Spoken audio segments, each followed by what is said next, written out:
Hey guys, welcome back to the podcast. uh, what's up? It's Mrs. Trauma. It's a beautiful fall October morning. Just got the kiddo off to school.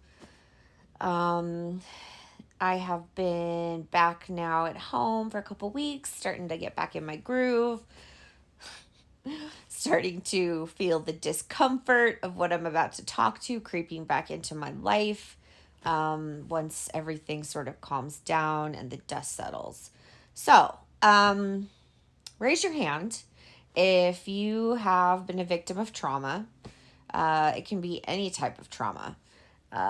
There's so many, I'm not even going to list them off, but any type of trauma that has impacted you to a point that it follows you around in your life to some capacity, whether it be nightmares, whether it be, impending doom, catastrophic thinking, CPTSD, flashbacks, whatever it might be. There's so many more things. Raise your hand if you've been there, because, I'm right there.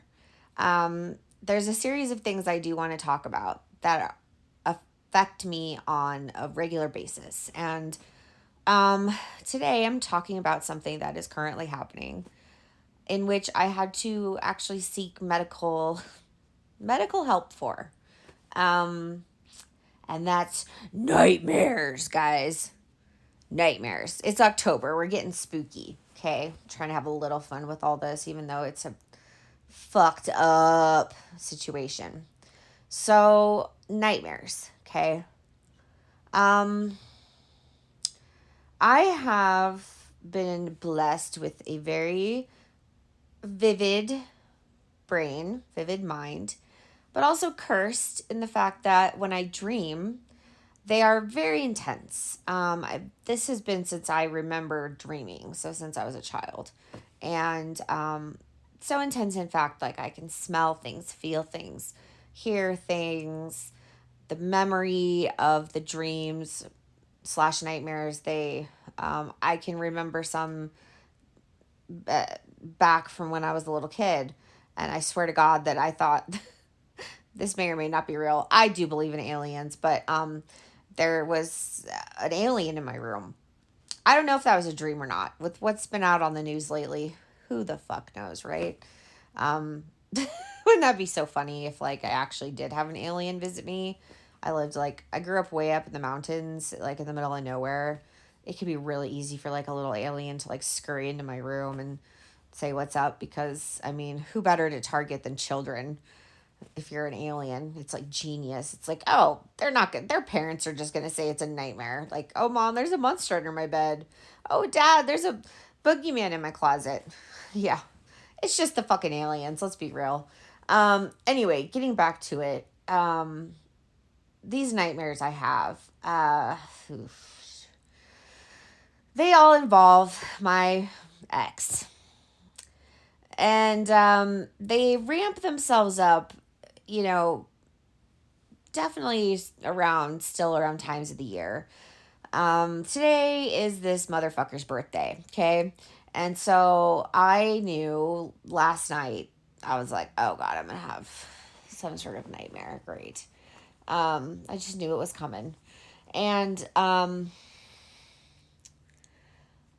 been having these nightmares now. God, I mean, I had them when I was with him. Um, the themes have changed.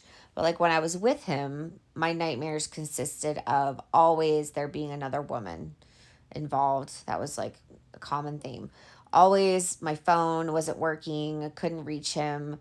Couldn't remember how to use a phone sometimes, or my phone was just not working, deactivated, defective, or something like that.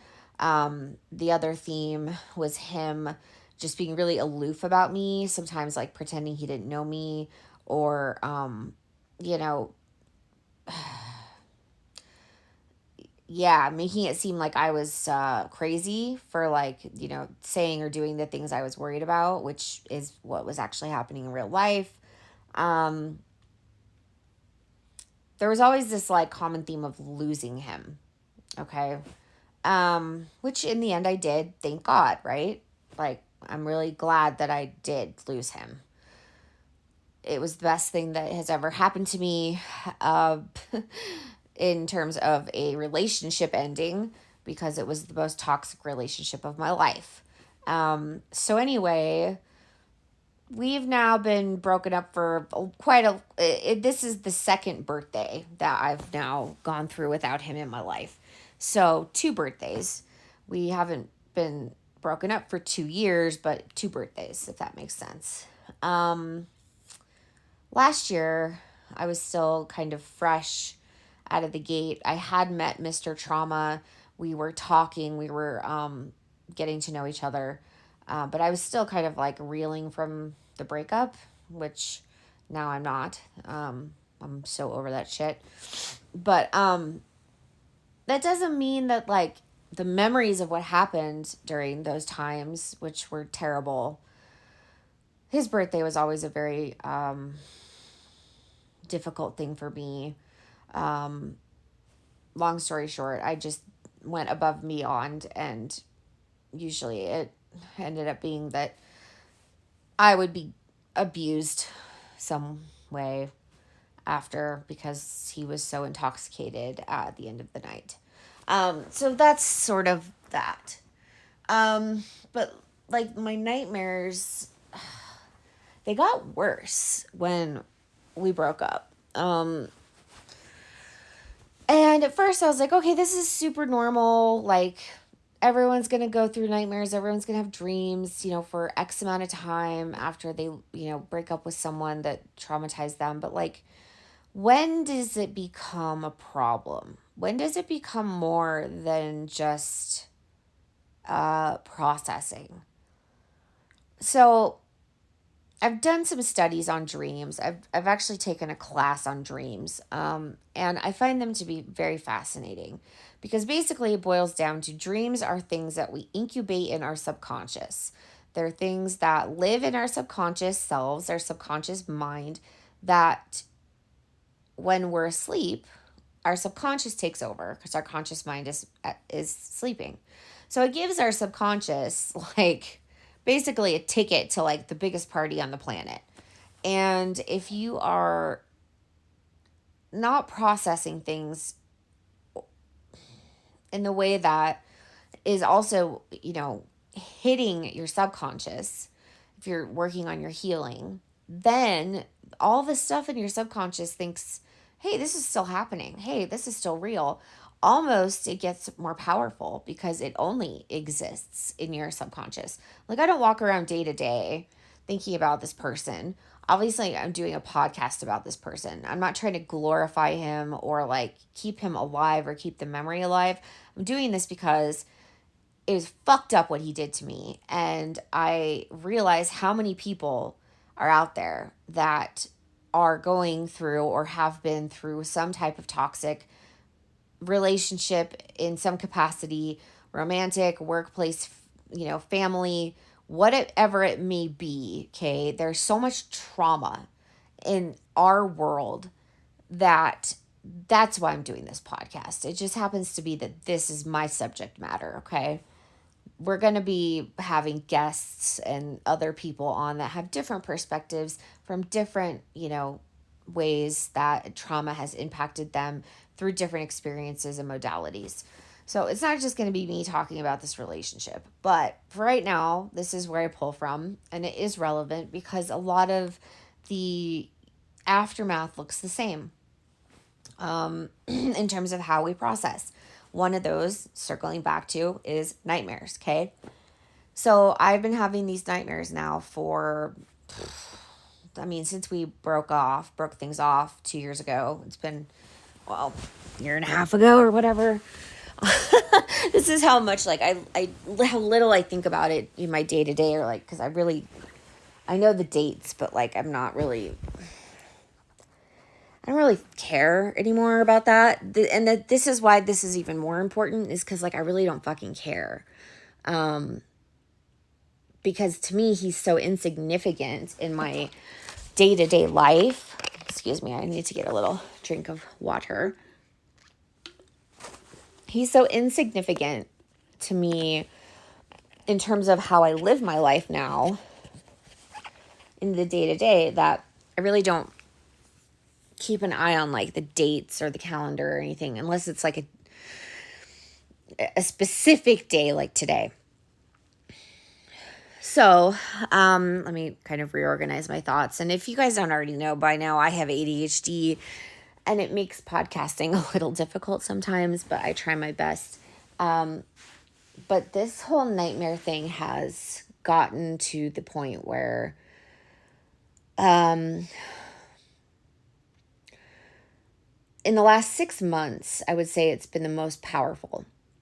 And I do think it's because everything else in my life, in my world, seemingly feels good during the day. Of course, I have shitty days and I have triggers and things like that, but really everything's okay. Everything is like I think what everyone else's baseline is that hasn't been through trauma, I think that's sort of where I'm at. And it sort of feels a little uncomfortable sometimes. And I will do an episode all about when you start to feel normal again, how it doesn't feel normal and how you actually feel less comfortable when things start to calm down. And that's a really big deal and something that is also sort of happening to me sometimes too.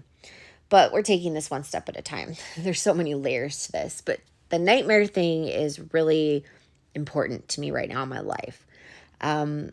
So I've been having these nightmares and I'll wake up in the middle of the night, if I can get myself out of them. Generally, it's the same thing. I'm like in the middle of a panic attack when I wake up. I'm sweating. I am reaching for my husband, reaching for something that I can say, oh my gosh, okay, this is not real. But it felt more real sometimes than life. Sometimes it feels so real that I wake up and I have pain in my body that lingers. And I will go ahead and give you a very graphic example of a nightmare that I had recently, which prompted me to reach out to my doctor. So I had this nightmare, and the backstory of why I think I had it is because my ex was very into my appearance. Okay, that we've heard this before from me. I gained a lot of weight during COVID. It happened. I've lost 80% of it at this point. I'm feeling very healthy. I'm feeling very good. I'm not saying that weight should be tied to happiness, but for some reason, this person discriminates against overweight people, like to the point where we would be driving in a car and someone who might to him look overweight, he would say something to the effect of, look at that fat fuck. That was his favorite term, fat fuck, mowing their lawn. And I would turn to him and say, hey, at least that person's out there mowing the lawn, whereas you don't mow the lawn and make me pay for someone, or, you don't even lift a finger to do that. So like, what is the problem with this person? And I think it boiled down to his own insecurities with his own fluctuating weight, because there were times where he was very, he's a very tall guy. So there were times where he was very muscular, right? Or very lean, or what he or some people would say is overweight. Okay. He drank a lot of beer and he always had a beer belly. And I never, when I was with him, when it was good, I just loved him. I didn't see anything but him. And even in the bad times, I just saw him. I don't see a person and say, hey, gosh, they're changing, their physical appearance just changing, so I'm going to love them less or more because of it. That's not who I am. Some people are, and that's their thing, okay? Some people are towards themselves. I know I've had, God, this is a whole nother episode too, but like my parents really fixated on my weight. I'm adopted, and so my body type is a lot different than my adoptive parents' body type. And they, to this day, still tie my weight with my happiness. Like, I look very healthy right now. I have lost like a significant amount of weight since my relationship ended. But, you know, the first thing they'll say when they see me is like, oh my gosh, Chelsea, you look so good. You must be doing really well. It's kind of funny. It's sad that they think that if I look a certain way, I must feel a certain way. That's not true. I've had some of the most dark, terrible moments of my life when I was extremely thin and fit. I was in a really bad place. And again, another episode that we will talk about. And then right now in my life, I am an average looking, normal. I hate using this word normal. Let me just squash that, normal looking person. I'm just me. I look like me, okay? I feel sexier, more beautiful, more healthy, and younger than I ever have. And that's not because of what I see on the scale. It's not even because of what I see in the mirror. It's because of what's happening in my life, okay? So, nightmares. This particular nightmare was all about my physical appearance. It was a running joke that my ex likes big busty breasted women. Okay. I am not that. I am very average sized. I don't have huge breasts. I don't have small breasts. I have average sized breasts. And my ex would make a joke that he would say if he ever got rich, he would buy me new tits. Okay. It's not funny. And it's not necessary. I like my tits just fine. I don't know why he thought that was so funny. But it really wasn't. And he never said I was beautiful. Even when I met him and I was sort of in what some would say like arm candy. I hate talking about this. Like arm candy. I was skinny. I hate that word too, but I'm just using these phrases because I'm trying to paint a picture here. I looked very different. But it was also because I was so fucking depressed before I met him because I was in a marriage that wasn't, passionate. I ended up marrying my best friend and we were way too young. And as you grow, you change and passion becomes very important. So I was coming out of something that was really difficult for me because my whole life had flipped upside down. And I have a kid with this person, my ex-husband, who is a really good person. Still is a wonderful person. He's a great dad. So yeah, it was a tough situation. So, I wasn't eating as much and I was working out a lot as an outlet and I looked different. So this nightmare I had that made me really upset was a couple of weeks ago, and from what I remember of it, I was strapped to a stainless steel surgical table, like, bondage style. I was in this very brightly lit room, and there was this guy who was in real life. When I did have a surgery, there was an anesthesiologist that I ended up kind of flirting with after that pre-op shot. I don't know if anyone's ever had the pre-op shot, but it's the shot they give you to calm you down before they take you in. And it can make you like a little loopy. And this anesthesiologist was, quite attractive. And I was very under the influence after that pre-op shot. And I was sort of like outwardly flirting with him in front of my ex, which was, the drugs. It was stupid. It was kind of funny. Everyone was laughing. They were like, okay, this happens. It was stupid and funny. Okay. It was super harmless. It wasn't saying anything inappropriate, but just being a little flirty. This guy was in my dream.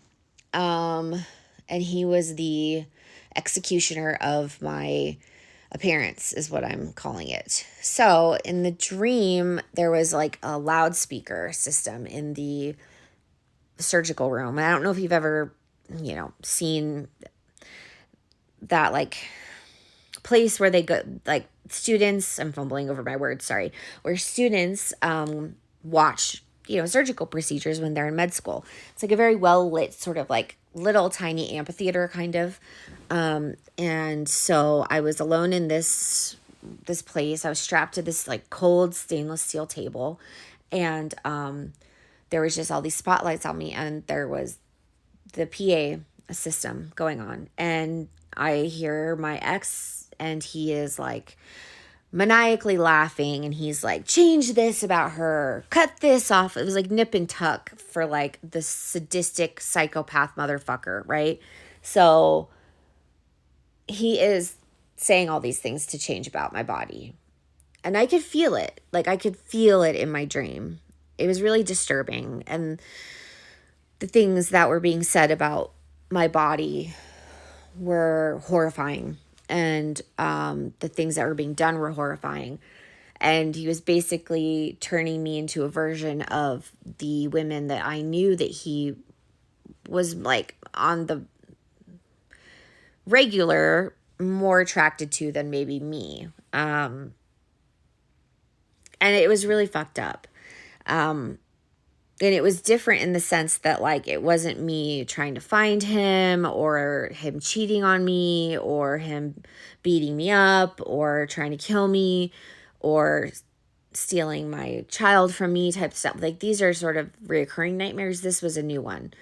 And it was very vivid. And I was very disturbed. So I had done some research about 6 months ago for my husband because he started having trouble sleeping.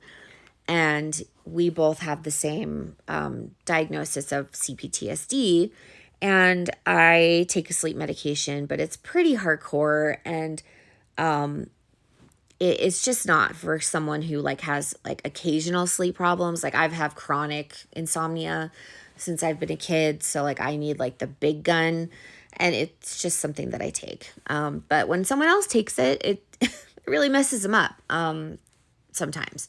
So for me, it's nothing. For others, it's a lot. So I was trying to find something that maybe helped with like PTSD induced insomnia. And I came across a medication that wasn't really specifically for that, but was specific for nightmares with people who have CPTSD. And I was like, that's interesting. I'm going to keep that in my back pocket. So, after I had this nightmare, I was like, I can't do this anymore. I don't know what I'm going to do. I have done therapy, EMDR, journaling, processing. I have done dream journaling. I've done meditations. I've done, ASMR type stuff before bed. I've, changed up my diet before bed. I've done like so many things. I don't drink alcohol. I don't use drugs. Like I've done so many things that I'm like, what the fuck else do I have? This is so disruptive. It's disrupting my life to the point where like some days I'll go to sleep and I'll have had this beautiful evening with my husband, connecting, being intimate, all this stuff, go to bed feeling like so satisfied, so present. Boom. Then I'm like catapulted out of the comfort cannon into hell. And I'm sick of it. I can't do it anymore. Like, it's starting to kind of like overtake my daily life as well, my subconscious here. So I remembered, I was like, hey, I remember this medication about this dream stuff. So I started doing a little research and read some, actual like legitimate like articles, not just like, Elephant Journal. I'm not trying to like dig at them or whatever, but I read some like scientific, journals, like medical journals, with like the whole like abstract and all this and that. I forgot what they're called. I used to have to write them. They're like the APA format or whatever, like the ones where you have to like actually have like, resources and references and things like that. Help me out. If drop it in a comment or text me what that's called, because I don't remember. Anyway, off the totally off topic there. But I read enough to be like, okay, I'm going to ask my doctor about this. And I love my doctor. I love it. If you have trauma, please find a doctor that understands trauma, because it goes a long way. If you're one that, does take medication like me, awesome. If you don't, awesome. But either way, have a doctor that understands like the physiological stuff that happens to you after you experience trauma, because it's really important. Even if you choose or not to choose to take medication to treat or whatever that. I do choose to take medication. I will be very honest. I think that it's okay to have store-bought serotonin is what I call it. I take a couple different things. They work for me.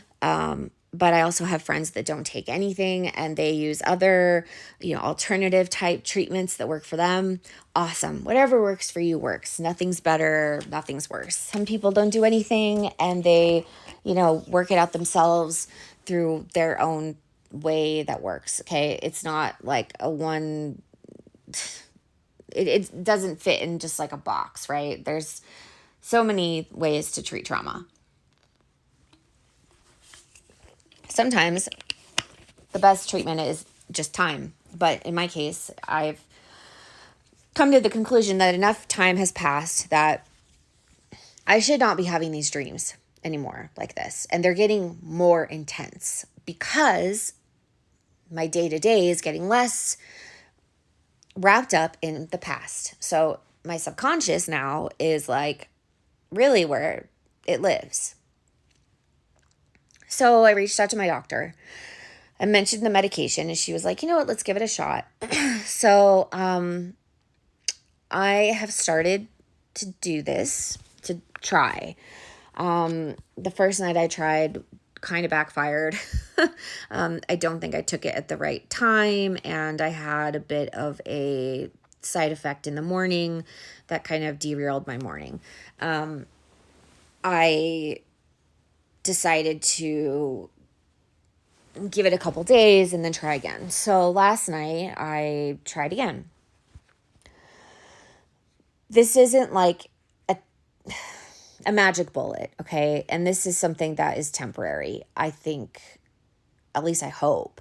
I hope it gets me over the hump to where my subconscious, kind of lets go a little bit of this. And I think also talking about it helps too.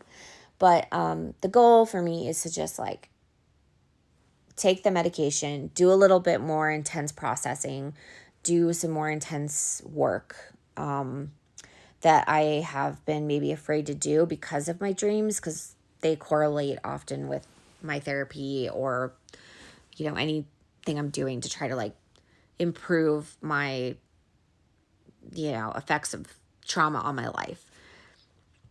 So I took it last night and I knew that today was going to be kind of a rough day. It is, I'm not going to lie. There's just like a lot of triggers, a lot of memories. I hate anniversaries. I've done a whole episode on this. Anniversaries suck of trauma. And I hate this day because I would have been dealing with a lot of bullshit and a lot of abuse. So not a fun day for me. So I did take it last night. My dream last night, again, my dreams are so vivid. One good thing, he wasn't there. My ex was not in the dream. So, hey, that's a win. Two, the dream was weird. It was like borderline could have gone to the dark side, was like trying to, I think. Totally wackadoo dream. And I'm not even going to like talk about it because it wouldn't even make sense. But like it was a very weird dream. But it wasn't scary. It was a little unsettling, but it wasn't traumatic. And so I'm going to see what happens. I'm going to keep taking this medication for a little while and see what happens. I have to increase my dose. And again, I'm not saying go take medication if you have nightmares. I'm not saying that this is what you should do. I'm just saying that nightmares overall can impact your life so much that like you have to do something like this. Like for me, I was at my breaking point. Like, what am I going to do? And my doctor heard me and she was like, this is a problem and let's try. I mean, what's the harm in trying? So that's where I'm at. I'll keep you guys updated on stuff, but nightmares, if you're having them, I would definitely be aware that there's probably a reason why, especially if they have the same common theme like mine did. I will link a dream journal PDF down in the show notes for you guys that I bought a while back and used. And I found it to be really helpful. I still use it. I just use it on my iPad with like my iPencil, but you can print it out and you can literally fill it out. And it's a great way, it's a great template to use for, just documenting your dreams, especially if you decide you're doing, enough bad dreaming, having enough nightmares that you want to have a sleep study done, or you want to go see someone about this that, specializes in dream therapy. They're going to make you do this anyway. So it's a good way to just keep documentation of it. And for some people, just documenting your dream, like writing it down on paper, really helps. And it can take them away or at least decrease the intensity of them. I know for a fact that I will never have a time in my life where I don't have a nightmare. Everyone has nightmares. People who have had nothing bad happen to them have nightmares, okay? It's very normal. But I'm really sick of seeing this guy in my dreams. And I probably will see him forever in my dreams in some capacity. But, like, if it's, like, once every couple years, I'm cool with that. 5 nights a week, not cool. Especially when, like, I have nothing during my day that's telling me to have a dream about him that night. So I will also link a book that I read that is also awesome. I forgot the name of it, but I will link it in the show notes, and it is so good. You can get it at the library, or you can, get it on Amazon or whatever. I checked it out from the library, and it was really good about explaining dreams, especially nightmares, and how they manifest themselves and why. And I mean, it's all kind of like everyone's best guess, because dreams they're one of those like human phenomena that happen that we're like, why does this happen? You can't take a blood sample and then run it through a test machine and be like, oh, poof, here's why you have dreams. Okay. They are a subconscious thing, which is very, it's a completely different ball game here that we're dealing with. So, with that being said, I am quite tired because I did not sleep great last night, so I'll let you go, but hopefully this helps. Again, I will link all that stuff as well as the contact information for me. And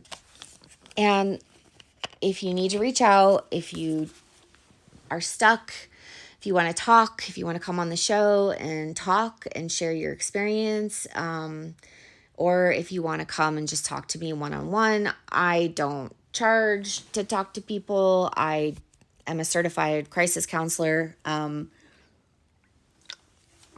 So I am trained and have credentials and all this stuff.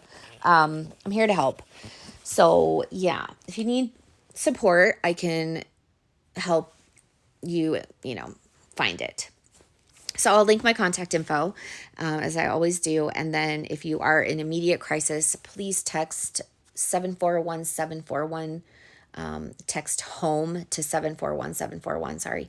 That's crisis text line. And we are there 24/7 to help you out. Anyway, I am fading here kind of fast. I'm getting a little tired, so I will let you go. But hopefully this helps. And just remember, if you're having nightmares, you're not alone.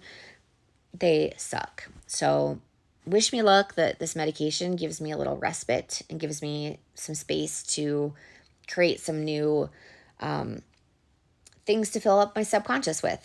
New things to dream about, because I haven't had a really good dream in a long time. And I'm really over it. I'm exhausted by it. So with that, love you, take care, and everybody remember you're not alone. We are all a village. All right, bye.